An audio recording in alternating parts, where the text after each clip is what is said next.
আসসালামু আলাইকুম। উপস্থিত সকলকে ধন্যবাদ প্রদান করছি। বাংলাদেশের মানুষের উপরে যে জুলুম, নির্যাতন, নিপীড়ন, যে অত্যাচার, গুম, খুন, ক্রসফায়ারের মতো ঘটনার মধ্য দিয়ে আমাদেরকে বিগত সময়ে আমাদের রাজনৈতিক অ্যাক্টিভিটি পরিচালনা করতে হয়েছে, সাধারণ মানুষের জীবনযাপন করতে হয়েছে, তার একটা বড় ধরনের খুবই ভয়াবহতম রূপ আমরা দেখেছি ২৪-এর অভ্যুত্থানের সময়কালে। আমাদের ভাইদেরকে নির্বিচারে গুলি করে হত্যা করা হয়েছে, আমাদের বোনদেরকে পেটানো হয়েছে, অসংখ্য মানুষকে গ্রেফতার করে ফেলা হয়েছে এবং জাতিসংঘের ফ্যাক্ট ফাইন্ডিং রিপোর্টে যে মানবতা বিরোধী অপরাধের প্রমাণের কথা বলা হয়েছে তার সব কিছুই আসলে সে সময়কালে সংগঠিত হয়েছে। আজকের মূল আলোচনার জায়গা হলো কিভাবে জাতিসংঘের ফ্যাক্ট ফাইন্ডিং রিপোর্টের যে সুপারিশগুলো আছে সেগুলোকে আমরা বাস্তবায়ন করতে পারি। মোটা দাগে জাতিসংঘের রিপোর্টের মধ্যে বাংলাদেশে একটা প্রোফাউন্ড রিফরমেশন দরকার আছে, এই কথাটা সেখানে বলা হয়েছে।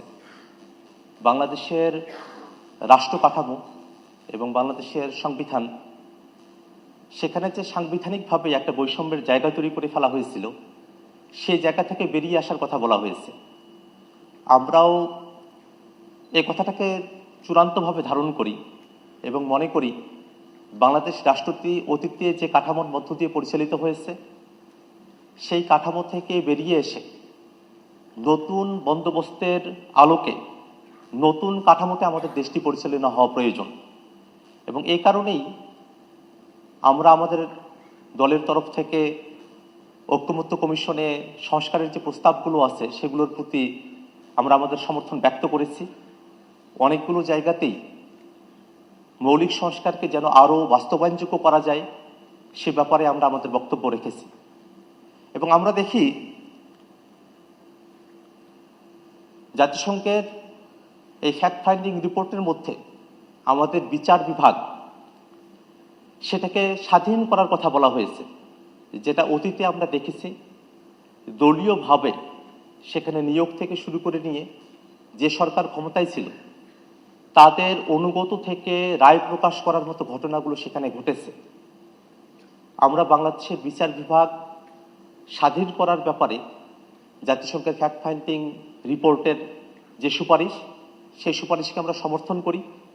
এবং একই সাথে বাংলাদেশে বর্তমানে যে পরিস্থিতি চলছে তাতে আমরা খেয়াল করে দেখেছি যে এতগুলো মানুষ হত্যার শিকার হলেন, এতগুলো মানুষ গ্রেফতারের শিকার হলেন, নির্যাতনের শিকার হলেন এবং সরাসরি শেখ হাসিনা যিনি আদেশ দিয়ে বাংলাদেশের মানুষদেরকে মরণঘাতী অস্ত্র ব্যবহার করে হত্যার নির্দেশ দিলেন এবং এই গোটা প্রক্রিয়ার সঙ্গে পুলিশ, বিজিবি থেকে আইন শৃঙ্খলা রক্ষাকারী বাহিনী, বিশেষত গোয়েন্দা বাহিনীতে যারা আছেন তাদের যে সংযোগ, এই পুরো বিষয়টাকে কিন্তু আমরা এখন পর্যন্ত বিচারের আওতায় নিয়ে আসতে পারি নাই।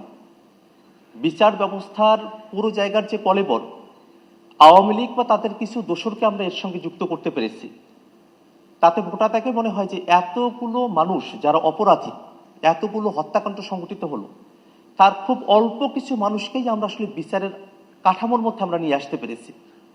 এবং সেই বিচারিক কাঠামো সেটাও একটা বছর হয়ে গেছে, সেটা এখনো পর্যন্ত খুব দৃশ্যমান অগ্রগতির দিকে আমরা পৌঁছাতে পারিনি।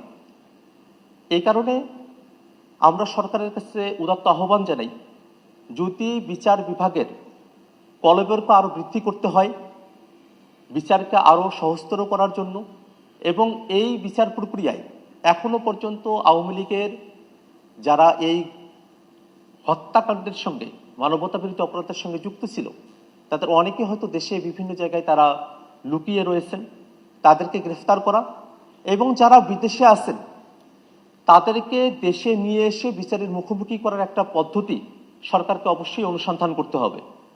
এবং অন্তর্বর্তীকালীন সরকারের অন্যতম বড় দায়িত্বের জায়গা আমাদের যেসব ভাইরা শহীদ হয়েছেন তাদের পরিবার যারা অনেকভাবেই এখন নিগৃহীত অবস্থায় রয়েছেন তাদের জন্য পুনর্বাসন প্রকল্পের ব্যবস্থা করা এবং আমাদের যারা আহত ভাইরা আছেন অনেকে এখনো পর্যন্ত সুষ্ঠু চিকিৎসা ব্যবস্থার মধ্য দিয়ে তারা যেতে পারেন নাই, তাদেরকে যেন পরিপূর্ণভাবে সঠিক চিকিৎসা সরকারের তরফ থেকে প্রদান করা হয়।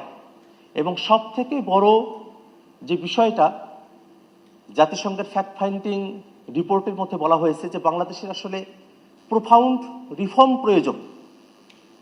আমাদের আসলে রাষ্ট্র কাঠামোর একেবারে নীতিগত জায়গা থেকে শুরু করে নিয়ে প্রায়োগিক জায়গা প্রত্যেকটা জায়গায় যে সংস্কারের প্রয়োজন সেই সংস্কারের ব্যাপারে এবং যারা গণহত্যায় নানাভাবে যুক্ত থেকেছে বিভিন্ন বাহিনীর এবং আওয়ামী লীগের দোসররা, আওয়ামী লীগের নেতাকর্মীরা, তাদেরকে যথোপযুক্তভাবে বিচারের আওতায় নিয়ে আসার জন্য আমরা সরকারের কাছে সুপারিশ করছি এবং জাতিসংঘ ফ্যাক্ট ফাইন্ডিং রিপোর্ট যারা এই গোটা প্রক্রিয়ার সঙ্গে যুক্ত ছিলেন তাদেরকে নানাবিধভাবে বিতর্কিত করার চেষ্টা করা হয়েছে।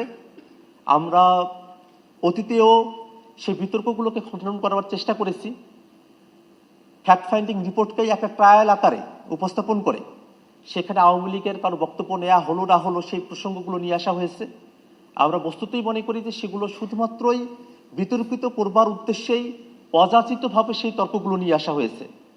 ফ্যাক্ট ফাইন্ডিং রিপোর্ট সেটা কোনো ট্রায়াল প্রসেস নয়।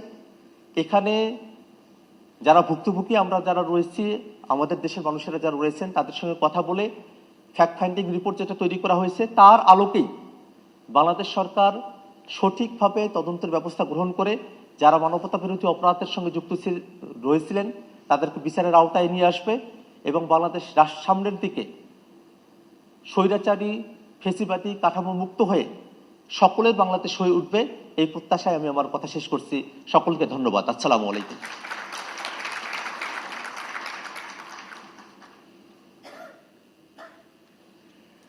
Thank you, Akhtar. It's very encouraging to hear from the youngest party of the nation that you are committed to the recommendations of the fact-finding report and are willing to take them forward.